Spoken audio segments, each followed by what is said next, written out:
दोस्तों स्वागत है आप सभी का एक बार फिर से आपके अपने YouTube चैनल डिफेंस पॉइंट पर। और हमारे आज की इस वीडियो में हम आप लोगों के लिए लेकर के आए हैं कोस्ट गार्ड नाविक एग्जाम की तैयारी के लिए मैथ्स का एक प्रैक्टिस सेट जो कि आपका होने वाला है परसेंटेज का पार्ट 2।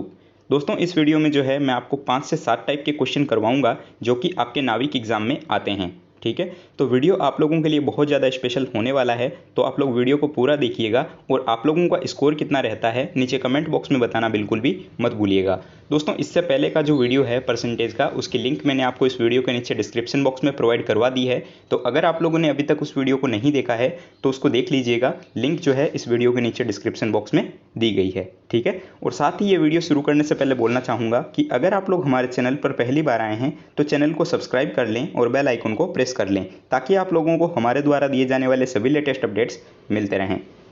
लेकिन उससे पहले एक चीज़ और बोलना चाहूँगा अनअकैडमी के बारे में। दोस्तों अनअकैडमी के द्वारा जो है एनडीए एग्ज़ाम की तैयारी के लिए 2 नए कोर्सेज़ को शुरू किया गया है जो कि आपके हैं शेरशाह एनडीए और ऑपरेशन एनडीए। तो भाई अगर आप लोग एनडीए एग्ज़ाम की भी तैयारी कर रहे हो तो आप लोग जो है इन कोर्सेज़ के लिए एनरोल कर सकते हो।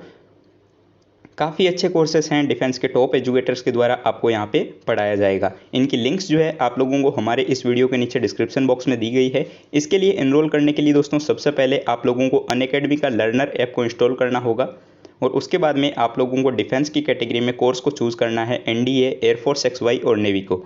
जैसे ही आप लोग कोर्स को सिलेक्ट कर लोगे आप लोगों को गेट सब्सक्रिप्शन के बटन पर क्लिक करना है और वहाँ पर जो है आपको एक सब्सक्रिप्शन प्लान जो है वो चूज़ कर लेना है।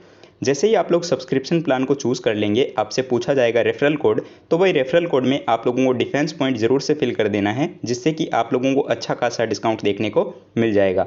तो इस तरीके से जो है आप लोग इन कोर्सेज़ के लिए एनरोल कर सकते हो। सारी लिंक्स जो है आप लोगों को हमारे इस वीडियो के नीचे डिस्क्रिप्शन बॉक्स में देखने को मिल जाएगी। ठीक है, तो चलिए भाई शुरू करते हैं हमारा आज का ये वीडियो बिना किसी देरी के। तो फर्स्ट क्वेश्चन आपको यहाँ पर दिया हुआ है कि सुनैना किसी निजी कंपनी में कार्य करती है और उसकी वार्षिक आय 3 लाख रुपए है। उसके पास में एक नई गाड़ी और एक पुरानी गाड़ी है। ठीक है, और उसकी आय का 5% जो है वो उसकी नई गाड़ी के रखरखाव पर खर्च होता है। ठीक है, और पुरानी गाड़ी पर जो है वो नई गाड़ी से 2% ज़्यादा, यानी कि नई पर अगर 5 होता है तो पुरानी पर 5 + 2 यानी कि 7% खर्च होता है। ठीक है, तो आपसे ये पूछा गया है कि दोनों गाड़ियों के रखरखाव पर उसका कुल जो है वो वार्षिक व्यय कितना होगा। ठीक है, यानी कि कुल वार्षिक खर्च जो है वो कितना होता है दोनों गाड़ियों के रखरखाव में। काफ़ी शानदार क्वेश्चन है, एकदम टॉप लेवल का क्वेश्चन, ध्यान से समझिएगा। खुद से भी जो है आप लोग कोशिश कीजिएगा कि आपसे ये बन रहा है या फिर नहीं बन रहा है। ठीक है, तो चलिए देखिए इसको हम कैसे सॉल्व करेंगे। तो क्वेश्चन की लैंग्वेज के अकॉर्डिंग हमें यहाँ पर क्या बोला गया है कि सुनैना की ईयरली इनकम। ठीक है, तो भाई सुनैना की ईयरली इनकम जो है वो 3 लाख रुपए है। ठीक है, ये हमें यहाँ पर बोला गया है। उसके बाद में ये बोला है कि वो नई गाड़ी पर जो है खर्च करती है अपनी आय का 5%। तो मैं यहाँ पे नई गाड़ी को जो है न्यू कार से रिप्रेजेंट करूँगा, तो ये न्यू कार पे जो है खर्च करती है कितना, 5%। तो अब देखिए भाई 3 लाख का 5%, तो ये देखिए 3 लाख हो गया इंटू 5%। ठीक है, तो 5/100 जाएगा। अब देखिए 5 एकम 5 हो गया और 20 पंजे 100 कट गया। ठीक है, अब देखिए 20 से जो है ये 3 लाख डायरेक्ट कट जाएगा, तो ये कितना आ जाएगा, तो ये भाई आ जाएगा अपने 15,000। ठीक है, यानी कि 15,000 रुपये जो है वो खर्च करती है नई गाड़ी पर। ठीक है, चलिए उसके बाद में हमें क्वेश्चन बोला गया है कि पुरानी गाड़ी पर खर्च जो है वो नई गाड़ी के व्यय से 2% ज़्यादा है। तो मैं यहाँ पे पुरानी गाड़ी को जो है भाई ओल्ड कार से रिप्रेजेंट करूँगा, तो ये OC मैंने लिख दिया। ठीक है, उसमें बोला है कि नई गाड़ी से 2% ज़्यादा, तो देखिए नई गाड़ी पर 5% होता था तो पुरानी पर 2 ज़्यादा। ठीक है, तो ये हो गया 7%। तो अब देखिए भाई ओल्ड कार पर 7%, तो 7% निकालना है, तो मैं लिखूँगा यहाँ पे 3 लाख इंटू 7/100। ठीक है, तो अब इसको मैं डायरेक्ट इंटू कर देता हूँ, तो ये हो गया 21 लाख। ठीक है, बट्टा में आ गया 100 और ये 100 में से 2 जीरो यहाँ पे कट जाएगा, तो ये आ गया भाई अपने 21,000।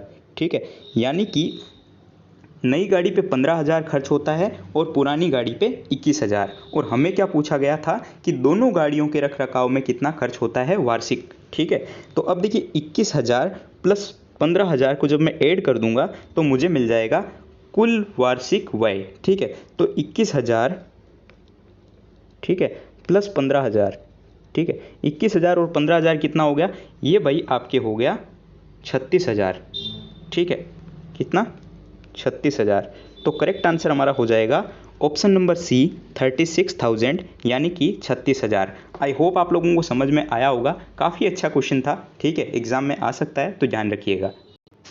तो देखिए भाई यहाँ पर क्वेश्चन नंबर 3 में आपको बोला गया है कि मनोज अपनी आय का 33% जो है वो खाने के ऊपर में खर्च करता है। अब हमें यहाँ पर ये नहीं बताया हुआ है कि मनोज कितना इनकम अर्न करता है, सिर्फ ये बोल दिया गया है कि मनोज अपनी आय का जो है वो 33% खाने पर खर्च करता है। और उसके बाद में बोला गया है कि उसे अपने वेतन में जो है 1,000 रुपये की वृद्धि होती है, ठीक है, यानी कि उसकी इनकम को जो है इंक्रीज़ किया जाता है 1,000 रुपीज़ से, ठीक है। लेकिन उसने अपने खाने का खर्च जो है वो भाई नहीं बढ़ाया, वो जो है सेम रह गया। अब जो है उसके कारण क्या हुआ कि खर्च कम होकर के 27% हो गया, क्योंकि उसकी इनकम बढ़ चुकी है, ठीक है, लेकिन खाने पर खर्च नहीं बढ़ाया, जिससे कि खर्च कितना हो गया, 27% रह गया। तो आपसे ये पूछा गया है कि उसका प्रारंभिक वेतन जो है वो कितना था, ठीक है। बहुत ही शानदार क्वेश्चन है, देखिएगा कैसे हम इसको सॉल्व करेंगे। नया पैटर्न का क्वेश्चन है। देखिए हम मान लेते हैं कि भाई कि इनकम जो है वो मनोज की कितनी है, एक्स, ठीक है। हमने मान ली कि मनोज की इनकम जो है वो एक्स है। अब हमें ये बोला गया कि खाने पर खर्च करता है वो अपनी इनकम का 33%। तो मनोज की इनकम है एक्स, तो हमने बोला कि यहाँ पर क्वेश्चन में बोला गया कि वो 33% खर्च करता है, तो 33 हो जाएगा और परसेंटेज को हटाने के लिए मैं बट्टे में लिख दूंगा 100। तो ये हमें यहाँ पर मिल गया 33x बट्टे 100। इतना क्लियर है। चलिए उसके बाद में क्वेश्चन में बोला गया कि मनोज की आय को अब बढ़ाया जाता है, ठीक है। पहले जितनी आय थी उसमें 1,000 रुपये जो है वो बढ़ा दिए जाते हैं, यानी कि अब हमें क्या देखना है, यहाँ देखिए मनोज की न्यू इनकम यानी कि नई आय, मैं इसको NI से डिनोट करूँगा, न्यू इनकम से। पहले जो है भाई आय थी एक्स, ठीक है, और अब जो है 1,000 रुपये बढ़ा दिया जाता है, यानी कि कितना हो गया, एक्स प्लस 1,000, ठीक है। उसके बाद में क्वेश्चन में बोला गया कि भाई खर्च जो है वो खाने पर नहीं बढ़ाता, जिससे कि खर्च कम होकर के 27% हो जाता है, ठीक है, यानी कि खर्च में कमी। तो अब देखिए खर्च में कमी कितनी करता है वो, तो देखिए x प्लस 1,000 और गुणे में क्या आ जाएगा, देखिए गुणे में आ जाएगा भाई 27/100, ठीक है। क्यों, क्योंकि हमें यहाँ पर बोला गया 27% नई इनकम पर, ठीक है। तो x प्लस 1,000 इंटू 27/100, ये चीज़ क्लियर हो गई। अब हमें क्वेश्चन में ये पूछा गया है कि उसका प्रारंभिक वेतन कितना था, ठीक है, यानी कि जो हमने x माना था वो कितना था भाई, ठीक है। तो प्रारंभिक वेतन निकालने के लिए हम क्या करेंगे, यहाँ पर देखिए सबसे पहले हम इस स्टेप को सॉल्व कर लेते हैं। तो मैं इस स्टेप को अगर सॉल्व करूँगा तो हमें यहाँ पे क्या मिलेगा, देखिए 27x प्लस 27,000, ठीक है, और बट्टे में आ जाएगा मेरे 100। ये क्लियर है। चलिए उसके बाद में हमें प्रारंभिक वेतन निकालना है, तो हम क्या करेंगे, पहले का खर्च उसके बराबर में रख देंगे जो नया खर्च है। तो पहले का खर्च है भाई 33x/100 और नया खर्च है ये वाला, ठीक है।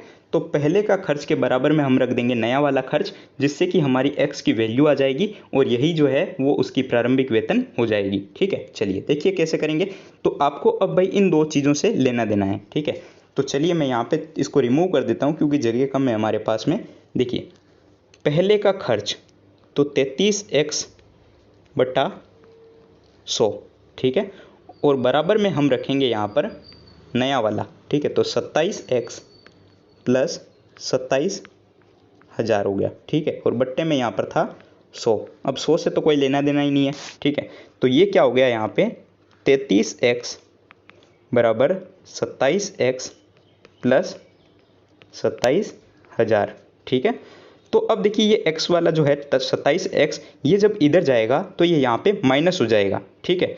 जब इस साइड जाएगा तो ये माइनस हो जाएगा, तो 33 में से 27 जाएगा तो कितना बचेगा, 6 बचेगा, ठीक है। तो 6x इजिक्वल टू किसके बराबर हो गया, 27,000 के बराबर भाई हो चुका है, ठीक है।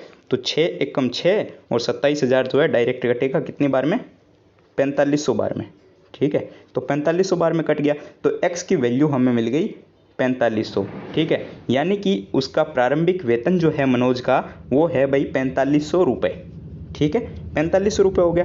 तो करेक्ट आंसर हमारा क्या हो जाएगा, ऑप्शन नंबर ए 4500 रुपये। आई होप आप लोगों को समझ में आया होगा। ठीक है, बहुत ही शानदार क्वेश्चन था। ठीक है, चलिए तो देखिए भाई, नेक्स्ट क्वेश्चन आपको यहाँ पर दिया हुआ है कि स्कूल की किसी एक कक्षा में, ठीक है, 34% विद्यार्थी जो है वो गणित विषय में फेल हो जाते हैं।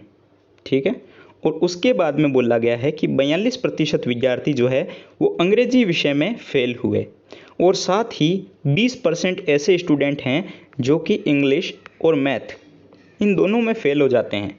तो आपको ये बताना है कि स्कूल की उस कक्षा में कितने प्रतिशत विद्यार्थी पास हुए हैं। ठीक है, परसेंटेज ऑफ पास्ड स्टूडेंट। ठीक है, ये आपसे यहाँ पर पूछा गया है।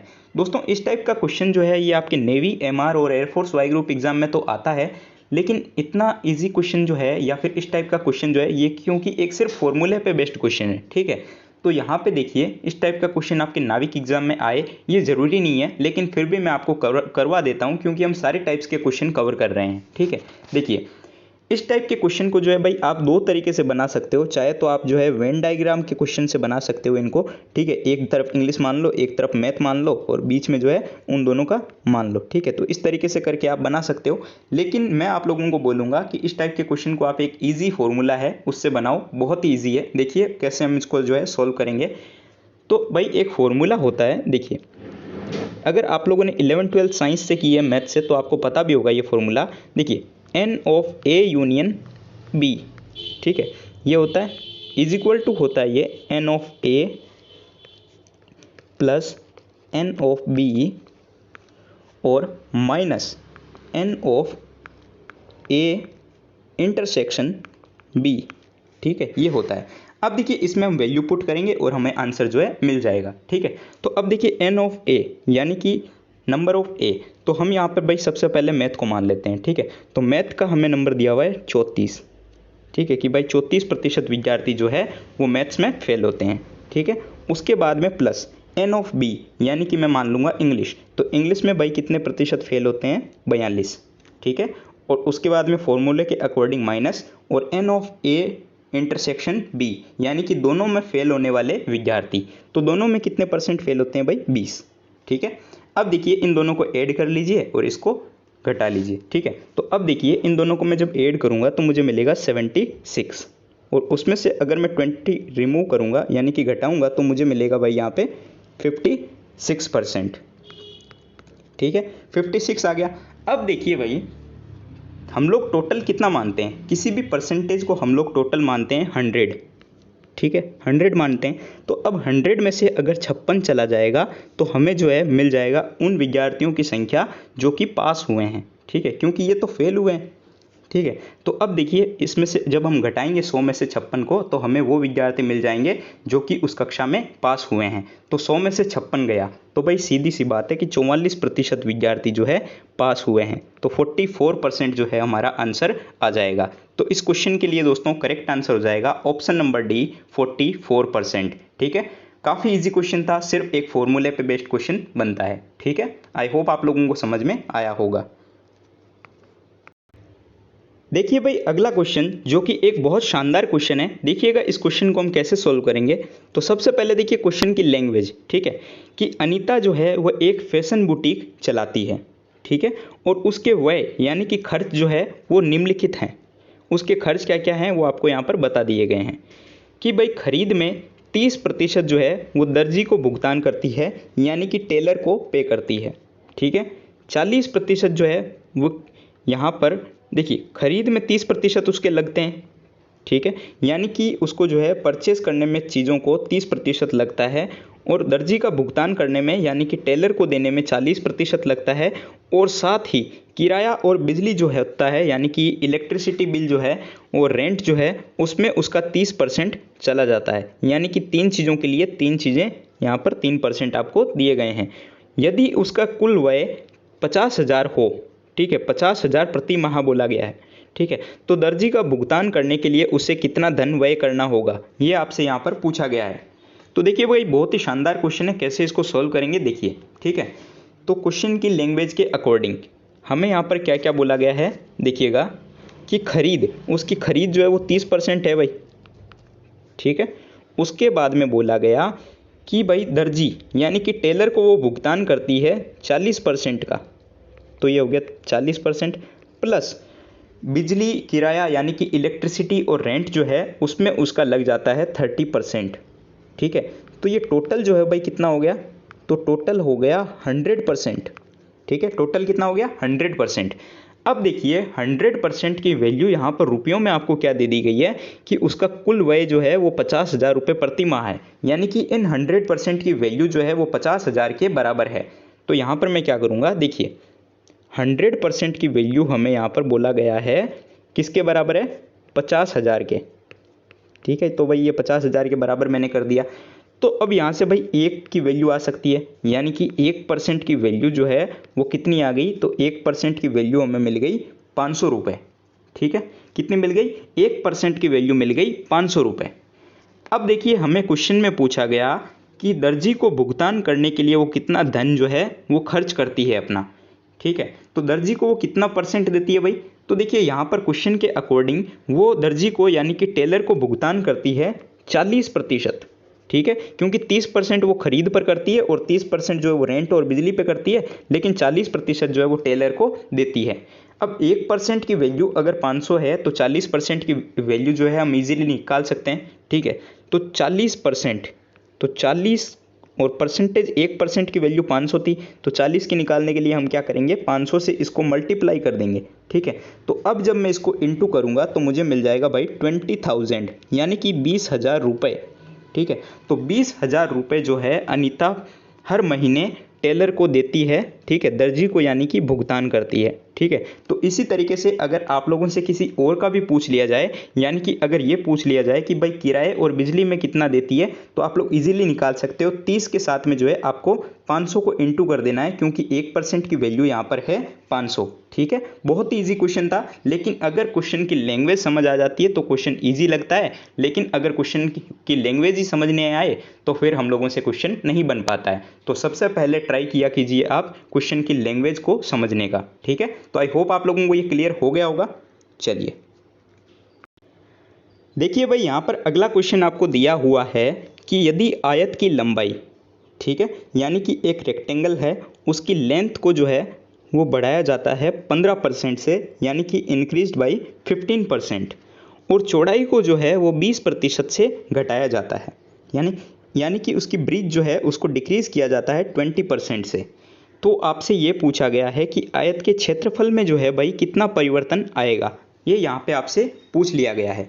तो देखिए भाई, यहाँ पर जो है सीधी सी अगर सिंपली चीज़ मैं आपको बोलूँ तो यहाँ पर जो है प्रतिशत में प्रभाव पूछा गया है, यानी कि परसेंटेज पर क्या इफेक्ट पड़ा है।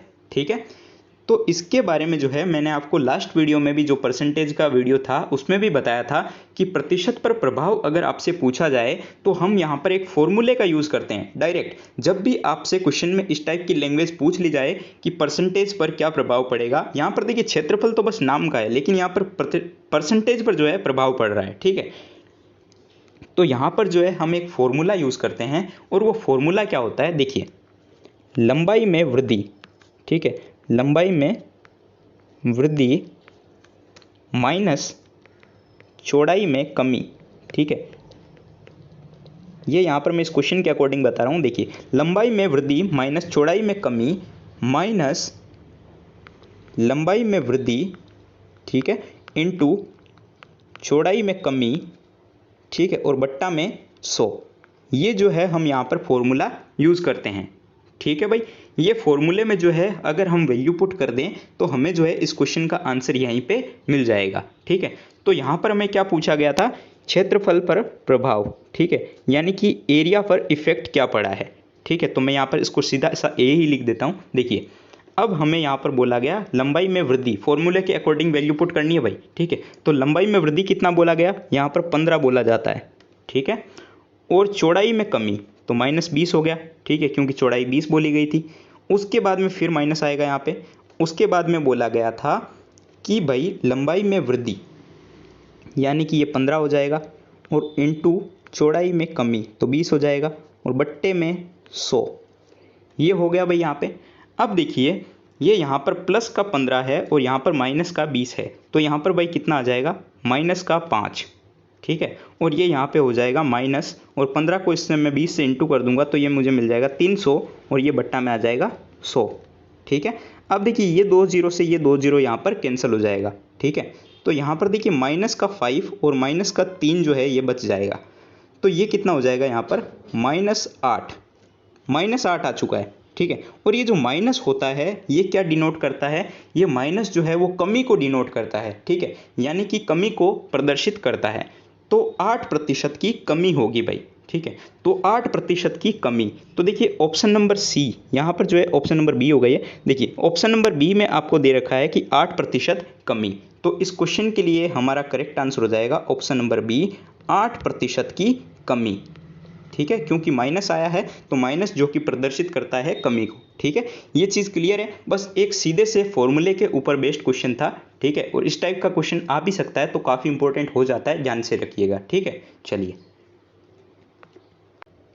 तो देखिए भाई लोग, आज के हमारे इस वीडियो का लास्ट क्वेश्चन जो कि आपको यहाँ पर दिया हुआ है कि एक किराने की दुकान वाला किसी दो अलग अलग विक्रेताओं से, ठीक है, यानी कि कोई एक दुकान वाला है किराने वाला जो कि अलग अलग विक्रेताओं से पैक किए गए रस यानी कि जूस की बोतलें लेता है 600 टोटल।